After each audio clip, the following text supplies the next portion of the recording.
Hello, everyone. I'm Hadass Gold. I'm a correspondent with CNN. I'm so excited to be here with David, the CEO of The Guardian, which I'm sure many of you know very well. We only have a few short minutes, and David has to catch a flight right after this, so we will get right into it. And we are going to break news during this session, so please pay attention. I will give you a little hint when the news is coming, so you'll know. David, Guardian just announced that you have received donations from more than 1 million people since March of 2016, with 500,000 supporting the publication on an ongoing basis. Something like 12% of your revenue now comes from people donating. Can you talk about those revenues from readers, donations versus subscriptions, and why you're doing this instead of a paywall? Sure. So look, we're coming to the end of our first sort of 3-year strategy, which will conclude in March of next year. And when Kath Viner, our editor-in-chief, took over and I took over as chief executive, we were faced with this perennial problem: is how do we encourage our readers to make a greater contribution to our finances? There are two things that people tell a chief exec to do when you're running a media organization: essentially cut costs and put the paywall up, and everything will be fine. And obviously, we took a much more strategic view on how we should do that. We have 176 million browsers globally.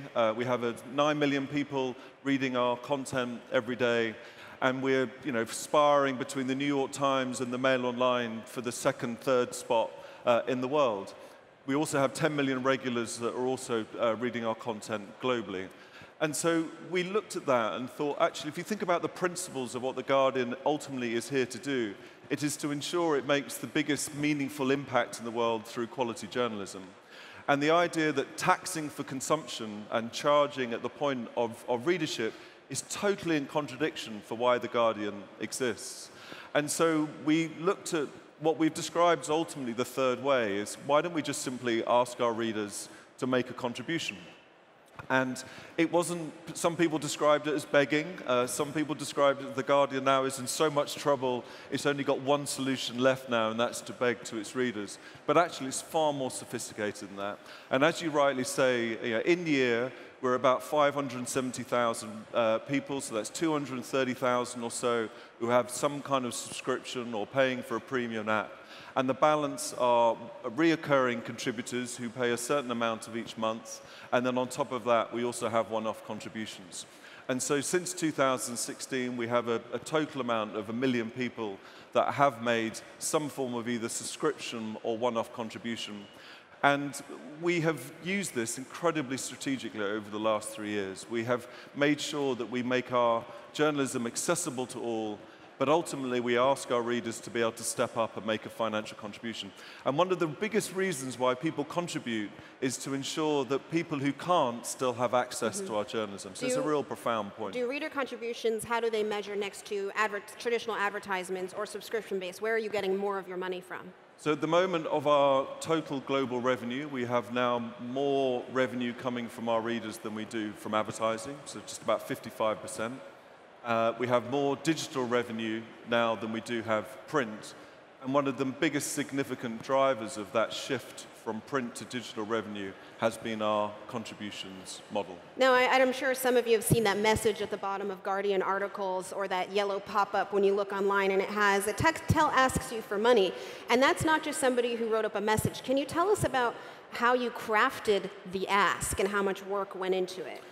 Yeah, so we have, over the last few years, introduced an OKR methodology, Objectives and Key Results, which is a product methodology that most tech firms have in order to have a huge amount of speed and agility in the way that they develop product. And as one of our 4 pillars of our strategy over the last 3 years has been to how do we encourage our readers to make a contribution. We fired up an OKR. We put a group of cross-divisional people into a room, and we said, why don't you now think about what would be the most sophisticated way of asking people to make a contribution?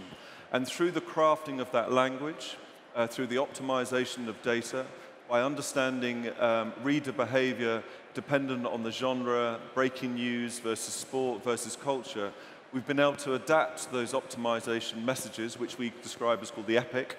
And that epic now gets optimized by what we know about the reader, what we know about reader behavior within article, and the sophistication that sits behind that has become incredibly technical. So if you think at the top of the funnel, we have 176 million browsers, we have 10 million regulars, and to date we've had 1 million people either subscribe or make a contribution. So I'm not suggesting that the opportunity could take us from 1 million to 10 million. We have essentially now have a very sophisticated reader journey. Right. And it is our job and the team's job to optimize from a browser to a regular and then propensity to contribute over time. But how sustainable is asking people to, in effect, donate money going to be going forward? Can you ride that for the next decades? Look, I think but most people sometimes, given our success, we were losing a serious amount of money 3 years ago. 58.6 million pounds? Yeah, we were forecast at one point to be losing near on 84 million at the EBITDA level. So, I mean, for the Americans, that's $100 million, a huge amount of money 3 years ago. And by March, we will be a break even at an EBITDA level. You guarantee that by March you will break even? We will break even in March, okay. Yeah. And the journey towards that has essentially been trialing and testing, and I know these words are cliched about agility, but essentially there is a huge methodology of us burning through ideas and innovations to find the ultimate sustainable model for the type of journalism that we do. And so though our success has been fantastic, when people say, have you cracked it, and is this the sustainable model, I would always have built-in professional paranoia to say, I think it's been a phenomenal success, but we're never complacent. I mean, the disruption that we currently live within means that you've just got to keep iterating, keep innovating, and making sure you always look for the next opportunity. Because reader revenue is great now, but you can always know that someone will come along and change it. Now, this break-even plan has been very ambitious, and clearly it looks to be successful, but it's also come at the cost of lots of jobs, journalist jobs, and people who work in media. So is that worth it? Isn't it hard to cut jobs in media while you're also trying to save it? If we sort of step back, the Guardian is owned by the Scott Trust. It is a trust. We do have a large amount of money that sits within our endowment. And the remit of my job is I'm the CEO of the Guardian Media Group. So we have Guardian Ventures, we have our own endowment, and then obviously we have the core business, which is the Guardian and the Observer. And our overall remit is to ensure we protect the Guardian in perpetuity, which is obviously an awful long time. But one of the gifts from the trust and the way we're set up is that we just have to find ways to be sustainable. And so though we've obviously had to make some incredibly tough decisions, we had to take out 20% from our cost base. That eventually led to, over the last 3 years, 500 jobs, which has obviously been incredibly difficult. And of those 500, there was obviously quite a large percentage that were journalists, which, given who we are, was incredibly tough, and we had to make some very tough decisions. But it ultimately only gets us back to 1 year of break-even. And so though these decisions are tough, in the end, our job is to protect the Guardian in perpetuity, and they simply had to be made. Now, when you're making asks from people, can you tell us about where geographically the money is coming from? What's your market like in the UK, where the Guardian is based, but versus the US or Australia or anything like that? So of our global traffic, so in October, as I said, 176 million browsers, a touch over 1 billion page views, one of our most, our record months. When you start to dissect that, the audience performance geographically, essentially 2/3 of our traffic now comes outside the UK. So that's the 1/3 in the US, 1/3 in the UK, and the 1/3 in the rest of the world. And then when you look at the way in which reader contributions works, it tends to be reoccurring contributions in the UK, where there's a propensity more to be able to sign up, give credit card details, and people are comfortable to pay that reoccurring amount. When you look at the States, they tend to be more one-off contributions, and we think that's the cultural impact of NPR, the national radio station, where people have been trained to make these one-off contributions, which I think most people will know. And so there, it tends to be people reading an article, whether that be on climate change, whether it be on the impact of Trump, whether it be gun crime, and people feel just compelled to contribute to that type of journalist in a one-off contribution. And then in Australia, where we're ranked probably around number 5 now in Australia, it is very much around Indigenous people, environmental impact, where actually the Guardian's purpose there is very clearly understood. And the type of journalism that the Australian market needs, we do an awful lot of, which also delivers high numbers of contributions. We have a question from Rodrigo de Souza. Did contributions increase after Brexit and Trump? Did they? Yes, they absolutely did. There was the inauguration where I think people, through just genuine fear, felt that it was very, very important that news organizations like us are funded properly. And you look at the verbatims that people, once they've made contributions, we've got all sorts of emails and incredible letters of people just saying, we just need you to keep doing what you're doing. And that has resulted in some of these successes. And also Brexit, again, has created a huge amount of societal impact, and people are concerned about jobs, about their futures, and therefore making sure that The Guardian is stepping up and telling strong, independent stories about those impacts has encouraged contributions as well. Now, shifting over to tech, a lot of people have said that the duopoly of Google and Facebook are threatening media, and it's helping to cause the demise. You recently were quoted as saying that you're sure of your strategy and won't let the tech giants disrupt us. But right now, on the stage, you're about to announce a partnership with one of those big tech firms. Tell us about the partnership and why you're partnering with somebody that a lot of other media organizations say are helping to kill off the newspaper. Look, I think one has to be, we are a 200-year-old news organization. We're very proud of our history. That doesn't make us, I hate the word, I absolutely hate the word, a legacy media company. The fact is that we've embraced every digital opportunity that has been presented to The Guardian, both disruptive and positive, which has taken us from the 9th largest newspaper in the UK to the 3rd largest in the world. So we can't, as leaders of a news organization, complain about the technological impact. It's been hugely positive. However, the spoils of advertising revenue has started to go simply one way, towards the tech platforms, and therefore you just have to be very mindful about their disruptive ways in which they take the ad revenue, and also the fight for attention when a huge amount of traffic is actually being served within the platforms like Facebook. And so I would describe our approach to these platforms as just being very open-minded. Every meeting I ever have with any of the leaders of these platforms, I go in with an open mind to see whether we can find common ground. And I have described publicly, I've said that our relationship with Google is strategic, and I've described our relationship with Facebook as complicated. And the strategic element of Google is that we have, over the years, developed partnerships which is about giving our readers more value. So we have, with Google, looked at VR, and we developed a VR studio.